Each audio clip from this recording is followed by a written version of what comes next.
मुबारक हो ज़माने को कि ख़त्मुल मुरसली आया, सहाबे रहम बनकर रहमतल लिल आलमी आया, सहाबे रहम बनकर रहमतल लिल आलमी आया। আল্লাহর ওয়ালি শিবলি রহমাতুল্লাহি আলাইহি যুবক ডেকে বলে, আল্লাহর ওয়ালি শুনে না, এখানেই শুধু ক্ষান্ত নয়, আমার বাবার চেহারাটা যখন চতুষ্প জন্তুর মতো ভয়ঙ্কর হয়ে যায়, এমন সময় আমি লজ্জায় মানুষদেরকেও ডাকতে পারলাম না, আশেপাশে কাউকে আমি ডাকতেও আমার কাছে লজ্জাবোধ লাগতেছে, কারণ আমার বাবার চেহারাটা ইন্তেকালের সঙ্গে সঙ্গে পরিবর্তন হয়ে গিয়েছে। আমি সন্তান লজ্জায় মানুষদেরকে ডাকতেও পারলাম না, আমি আমার বাবার চেহারাটা কাপড় দ্বারা আবৃত করে দিলাম, ডেকে দিলাম। ক্লান্ত শরীর নিয়ে হঠাৎ করিয়া আমি তন্দ্রায় চলে গেলাম, ঘুমের ঘরে চলে গেলাম। স্বপ্নে যুগে দেখতে পেলাম একজন ব্যক্তি সাদা কাপড় পরিহিত অবস্থায় আসিয়া আমার বাবার লাশের সামনে আসিয়া আমার বাবার চেহারা থেকে কাপড়টা সরাইয়া ওই ব্যক্তি হাত দ্বারা আমার বাবার চেহারাটা মোচন করে দিচ্ছে, হাত দ্বারা আমার বাবার চেহারাটা মালিশ করে দিচ্ছে, হাত দ্বারা আমার বাবার চেহারাটা বুলিয়ে দিচ্ছে। এমন সময় লক্ষ্য করে দেখলাম ওই ব্যক্তির হাতের স্পর্শের কারণে আমার বাবার চেহারাটা পূর্ণিমার চাঁদের মতো সুন্দর হয়ে গিয়েছে। এই দুরুদের কত দাম ভালো মতো বোঝেন। একজন আল্লাহর ওলি ছিল আল্লামা শিবলি রহমাতুল্লাহি আলাইহি, তিনি নিজে বয়ান করে দুরুদের কত দাম। আল্লাহর ওলি শিবলি রহমাতুল্লাহি আলাইহি হজ পালন করার জন্য বাইতুল্লাহ গিয়েছে। বাইতুল্লাহ গিয়ে দেখে একজন যুবক উঠতে বসতে চলতে ফিরে সবসময় শুধু পরে সাল্লাল্লাহু আলাইহি ওয়াসাল্লাম, তাওয়াফ করে তখনও পরে সাল্লাল্লাহু আলাইহি ওয়াসাল্লাম, নামাজ শেষ করিয়া বসে রয়েছে তখনও পরে সাল্লাল্লাহু আলাইহি ওয়াসাল্লাম, হাঁটতেছে তখনও পরে সাল্লাল্লাহু আলাইহি ওয়াসাল্লাম। আল্লাহর ওলি শিবলি রহমাতুল্লাহি আলাইহি যুবকরে ডেকে বলল, যুবক ভাই, বুঝলাম না, তোমাকে লক্ষ্য করে দেখতে পেলাম যখনই তোমার ঠোঁটের দিকে আমি তাকাই তুমি শুধু দুরূদ পেশ করো সাল্লাল্লাহু আলাইহি ওয়াসাল্লাম, তাওয়াফ করো তখনও তুমি পড়ো সাল্লাল্লাহু আলাইহি ওয়াসাল্লাম, আল্লাহর ঘর বাইতুল্লাহর দিকে তাকিয়ে রয়েছো তাও তুমি দুরূদ ও সালাম পেশ করো, কেন দুরূদের মধ্যে তুমি কি পেয়েছো? এবার যুবক আল্লাহর ওলি শিবলি রহমাতুল্লাহি আলাইহি ডেকে বলে, এরে আল্লাহর ওলি শুনে না,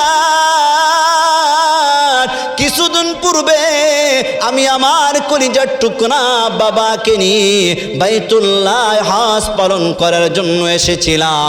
বাবা সন্তান মিনিয়া আল্লাহ তাআলার ঘরে আসিয়া হজের কাজ কমপ্লিট করিয়া আমি আমার বাবাকে নিয়ে যখন বাড়ির দিকে রওনা করেছি, এমন সময় বাগদাদ শহরে যাওয়ার পরে হঠাৎ করে আমার বাবাটা অসুস্থ হয়ে যায়। আমি আমার বাবাকে সওয়ারি থেকে জমিনের মধ্যে শোয়া দেই, লক্ষ্য করে দেখতে পেলাম আমার বাবা অসুস্থ হয়ে গিয়েছে, শরীরটা গরম হয়ে গিয়েছে, আস্তে আস্তে আমার বাবাটা ক্লান্ত হয়ে জমিনের মধ্যে শুয়ে পড়েছে। মরুভূমি এলাকা, কোথাও কোনো মানুষের সন্ধান নাই। এমন সময় আমি লক্ষ্য করে দেখতে পেলাম আমার বাবার অসুস্থতা বেড়ে যাচ্ছে। এমন সময় কিছুক্ষণের মধ্যে যখন সন্ধ্যা হয়ে যায় আমার বাবা দুনিয়া থেকে বিদায় হয়ে যায়, আমার বাবাকে আর আমি এই হজের কাফেলা থেকে আর বাড়িতে নিতে পারলাম না। সন্ধ্যার সময় দেখতে পেলাম আমার বাবা দুনিয়া থেকে বিদায় হয়ে গিয়েছে।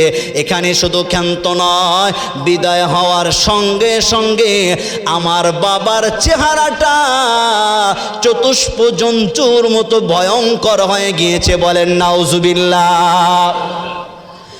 আল্লাহর আল্লাহর ওলি শিবলি রহমাতুল্লাহি আলাইহিকে যুবক ডেকে বলে, আল্লাহর ওলি শুনে না,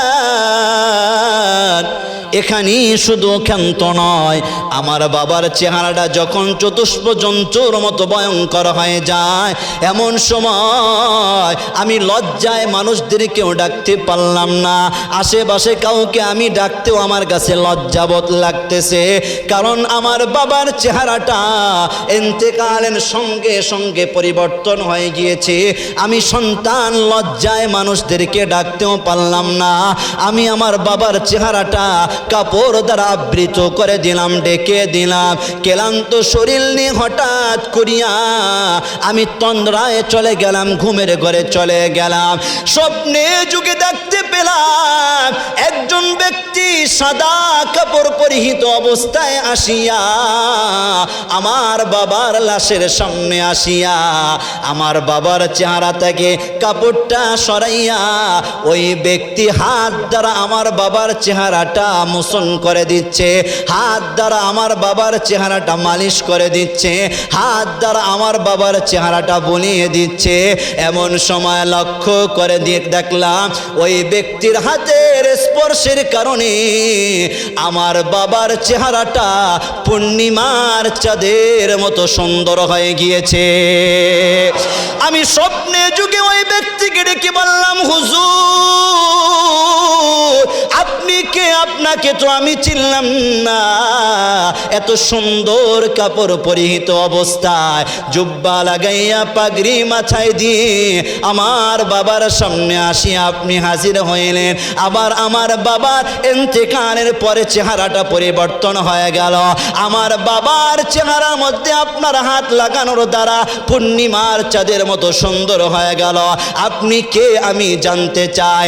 এমন সময় ওই লোক ডেকে বলতেছে, হে যুবক ভাই, আমি আর তেমন কোনো ব্যক্তি নয়, আমি হইলাম আখিরি জামানার নবী, সরকারে দো জাহান জনাবে মুহাম্মদুর রাসূলুল্লাহ সাল্লাল্লাহু আলাইহি ওয়াসাল্লাম সাল্লাল্লাহু मुबारक हो जमाने को कि खत्मुल मुरसली आया, सहाबे रहम बनकर रहमतल लिल आलमी आया, सहाबे रहम बनकर रहमतल लिल आलमी आया, हकीकत की खबर देने बशीर आया नज़ीर आया, हकीकत की खबर देने बशीर आया नज़ीर आया, सहाबे रहम बनकर रहमतल लिल आलमी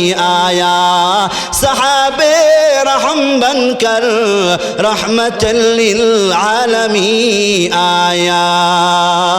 अल्लाहु अकबर बोलें। আল্লাহর ওলি শিবলি রহমাতুল্লাহি আলাইহি যুবকের কথা শুনে আশ্চর্য হয়ে গেল। এবার যুবক আল্লাহর ওলিকে ডেকে বলতেছে, আল্লাহর ওলি এখানেই শুধু শেষ নয়, আল্লাহ তাআলার পয়গম্বর যখন বলল আমি হইলাম জমানার নবী মুহাম্মদুর রাসূলুল্লাহ, আপনি কিভাবে আমার বাবার ইন্তেকালের সংবাদ পাইলেন? কে আপনার কাছে আমার বাবার ইন্তেকালের সংবাদটা বলে দিল?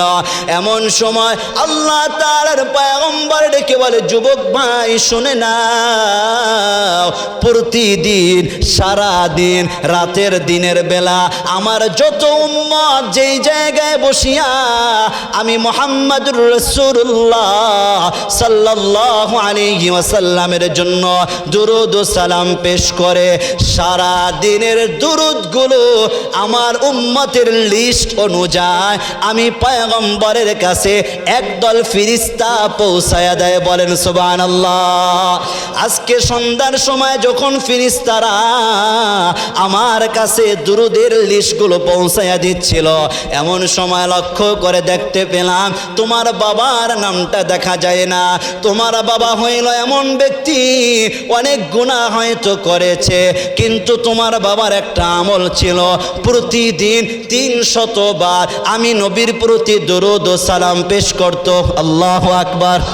প্রতিদিন 300 বার দুরূদ ও সালাম পেশ করত। আজকে সন্ধ্যার সময় যখন সবাই মিলিয়া সকল ফেরেশতারা আমার উম্মতের দুরূদগুলো আমার কাছে পেশ করতেছে। এমন সময় তোমার বাবার নামটা আমি দেখতে পেলাম না।